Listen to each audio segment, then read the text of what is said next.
এই মুহূৰ্তত দিবলৈ ওলাইছোঁ এটা অতিকৈ মৰ্মান্তিক খবৰ।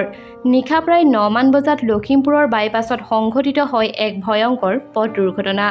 ৰাস্তাৰ কাষত ৰখাই থোৱা ট্ৰাকত প্ৰচণ্ড জোৰে খুন্দা মাৰে দ্ৰুতবেগী ব্ৰিজা বাহনে।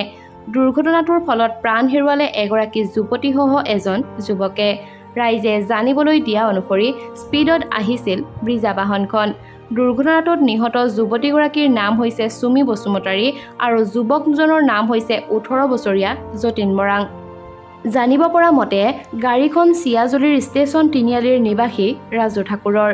এই দুৰ্ঘটনাত গুৰুতৰভাৱে আঘাতপ্ৰাপ্ত হয় গাড়ীখনৰ চালকজন। আঘাতপ্ৰাপ্ত চালকজনক চিয়াজুলিৰ বগীনদীৰ নিবাসী 33 বছৰীয়া ৰাজু ঠাকুৰ বুলি জানিব পৰা গৈছে। আহত ৰাজু ঠাকুৰক উন্নত চিকিৎসাৰ বাবে AMCHলৈ প্ৰেৰণ কৰা হৈছে।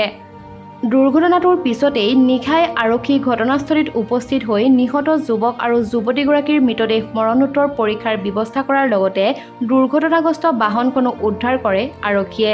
আনহাতে দুৰ্ঘটনাত পতিত হোৱা ব্ৰিজা বিলাসী বাহনখন সম্পূৰ্ণৰূপে বিধ্বস্ত হয়। স্থানীয় লোকে জানিবলৈ দিয়া অনুসৰি লখিমপুৰ নগৰৰ পৰা বোৱালগুৰি হৈ তীব্ৰ বেগত গৈছিল দুৰ্ঘটনা সংঘটিত কৰা বাহনখন। তেনে সময়তে বাইপাছত ৰখাই থোৱা ট্ৰাকত খুন্দিয়াই দুৰ্ঘটনা সংঘটিত কৰে বাহনখনে। দুৰ্ঘটনাগ্ৰস্ত গাড়ীখনৰ ভিতৰত বিয়েৰৰ বটলৰ লগতে বিলাসী মদৰ বটল পোৱা গৈছে বুলি আৰক্ষীয়ে জানিবলৈ দিয়ে। লগতে পৰিয়ালৰ লোকে এয়া এক পৰিকল্পিত হত্যাকাণ্ড বুলি দাবী উত্থাপন কৰিছে।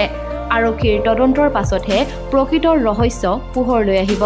সঁচাকৈ খবৰটো শুনি খুবেই বেছি দুখ লাগিল। আমাৰ এই ভিডিঅ'টিৰ জৰিয়তেও মৃত ব্যক্তি দুজনৰ বিদেহী আত্মাই যাতে চিৰশান্তি লাভ কৰে তাকেই কামনা কৰিলোঁ। আজিৰ ভিডিঅ'টো ইমানেই আছিল। শেষলৈকে চোৱাৰ বাবে ধন্যবাদ।